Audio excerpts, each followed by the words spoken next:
Hey there, YouTube. Today's video is going to be slightly different than my other videos. As you can see, well, maybe you can't, I am walking through the woods.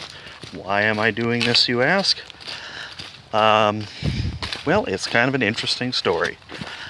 My girlfriend's son is turning 11, and we're trying to think of what to do for his birthday. And he hasn't lived in the town he currently resides in very long, doesn't have a whole lot of friends, so I remembered a very interesting birthday party I had when I was about his age. There was a park near our house, and my dad had set up a scavenger hunt in the park, but the park had all these cool things like a big stone lighthouse and these cool bridges and stuff, and so it was like an adventure. And we even like dressed up like Indiana Jones and Crocodile Dundee and like made a big thing out of it. And I'm out of shape, so now I'm out of breath. Shouldn't have been jabbering away. Anyhow, and I also just started my own company at the beginning of the year called War Eagle Game Design, and also in a Facebook group I'm in, the RPG Brigade. The topic of LARPing in general and LARPing versus role-playing kind of came up, and it really got my gears going. And it's like, well, what exactly could I do? I could make it a scavenger hunt, or I could make it a treasure hunt. Not just any treasure hunt, but a treasure hunt with a story, and hide clues and have places you can explore and that kind of thing. So what this video is going to be is a quick run through of what I've come up with. Now I'm going to turn the camera away from me, and I'll just start jabbering about what's out here and show you. Now, as you can see, we are deep in the woods. You'll notice these pink bands. Those are so that way he knows what the boundary lines are. Also so I could find it easier, but now that I've got everything set up, I need to take some of them down. But it's on our property, about 80 acres, mostly woods.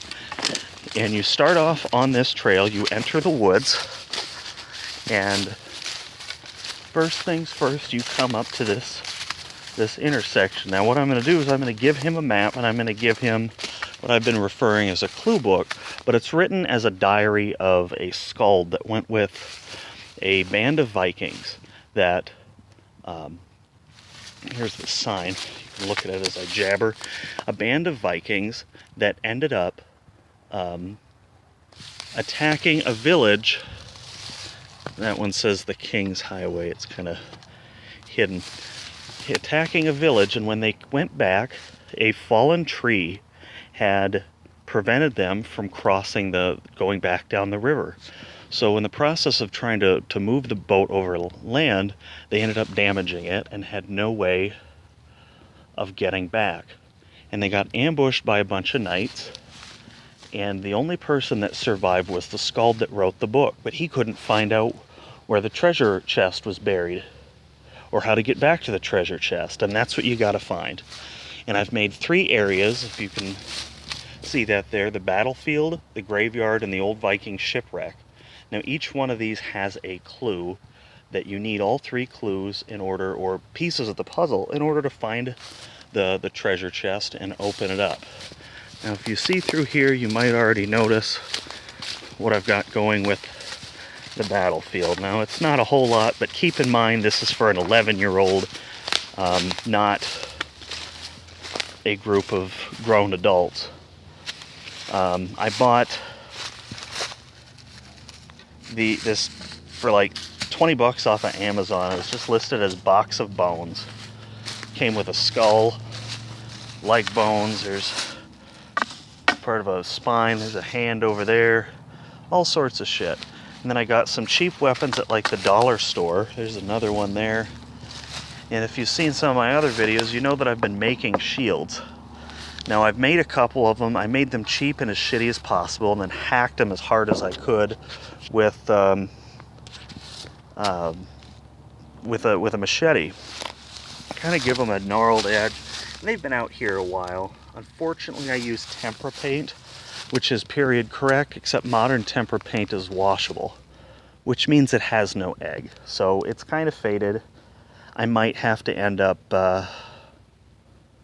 doing a little repainting, but I'm happy with the results. Standing over there at that intersection, you can distinctly see this skull, which is kind of the point. There's some more bone pieces. And the first clue is going to be hidden underneath the shield, which is a page in the book that'll end up getting ripped out. And when you read the last page of the book, you realize that 2 of his pages fell out as he was running away from a guard. And then you come to the next spot. So that first one has the other half of the map that tells you where the treasure is. Now the next spot is this graveyard here. It's getting dusk, so hopefully you can still see this. And I obviously didn't bury any real people. I just took some surveyor's posts. They're about 2 foot long posts with a spike on the end. And I took some extra board, nailed them to the post, and hammered them in. Voila, I have makeshift graves. Just took some paint, painted a little name on it, and then we have our friend here, who unfortunately has fallen asleep and not woken up. But in his hand, he will also have, right now he's got nothing, but he'll also have the pages of the book, which will give you more clues as to where to go. So if you skip the battlefield, you'll be directed by the clues in the book to go back over to the battlefield and pick up the piece of the map. But the clues in the book will tell you also that you need to go back, or you need to go ahead, excuse me, to the Viking ship, which is just down there. But I've also made sure to include more signs, so that way you don't get lost. This is basically 2 big loops connected by 1 road.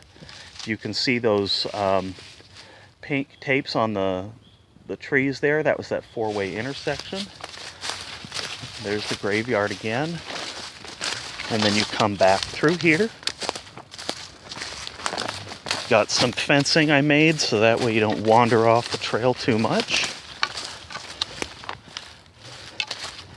And then you get to, don't mind the shooting you hear in the background, it's nowhere near me.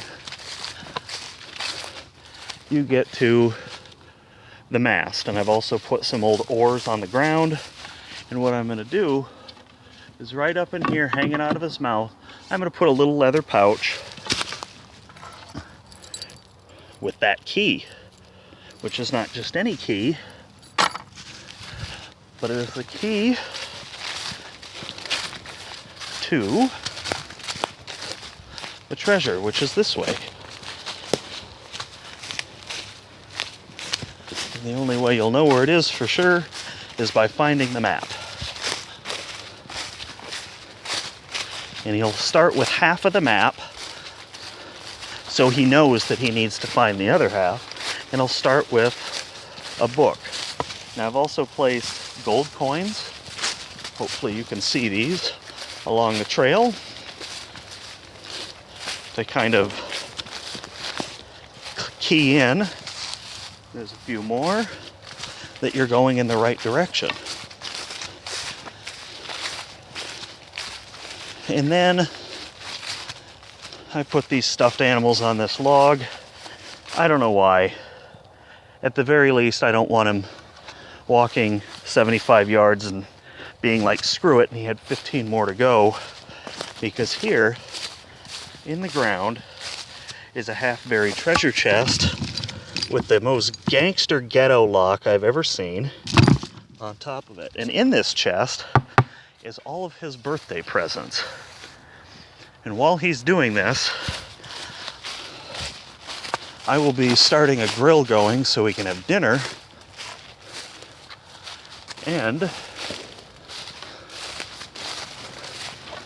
I will also come back up this road. Now this is the exit.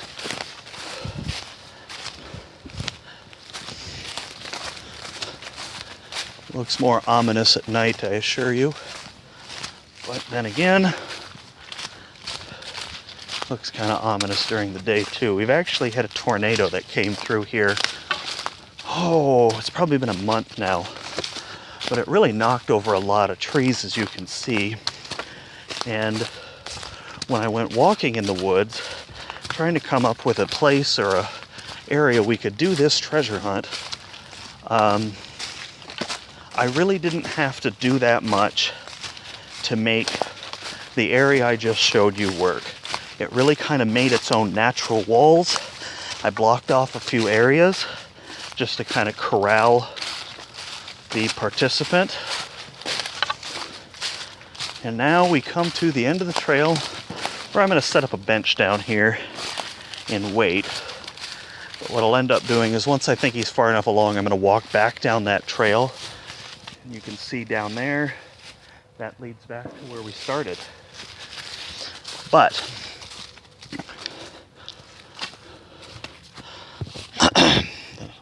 thought I stopped the video.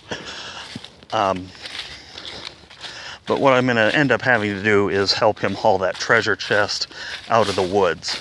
So once he's found it, he'll get the joy of unlocking it, seeing what's in it, and then I'll step out of the woods or step out of the tree line there, because he'll be fixated on the treasure chest. He's not gonna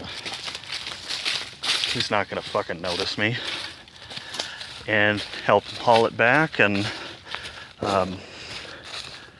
just back where we were, there was another side road where I've got some picnic tables and benches set up, and I've got a charcoal grill, and we're gonna do some bacon stuffed grilled chicken and probably roast some corn on the cob and have a good time. But it's kind of LARP. It's kind of a treasure hunt. It's kind of puzzle solving. It's kind of reenacting, but it really draws on all of my hobbies and my skill sets. And in fact, yeah, it's probably not what most people think of LARP, but it's more what I think LARP should be. Like, I like the idea of actually immersing myself. It's a fucking mosquito. Immersing myself as a character and having more adventure and puzzle solving. Of course, interaction with NPCs is cool too, but I mean, there are obvious drawbacks to that style of LARPing. That means there are a lot of people that just get to play an NPC all day, or you have a whole event themed around just a party of a handful of people. Because I didn't know if it was just going to be him or a couple people. I simplified it once I knew it was just going to be him. But there it is. That is the first quote-unquote job for my new company with my first client for War Eagle Games, and it might not really count as role-playing, but you know what? I think it is, and just because you don't have dice or a character sheet doesn't mean you're not playing make-believe. The rest is up to him, but I think he's going to enjoy it. But let me know what you think. Maybe if you have some suggestions, I'd appreciate that. Of course, it's going on tomorrow at 10 o'clock in the morning, so chances are I won't have a chance to implement it, but in the future, I see potential with this as being something else. I may even keep this and just have this set up and then add more stuff and do like a haunted forest for Halloween. But yeah, there you go. I think I've rambled on enough. Thanks for watching. Yeah, let me know what you think.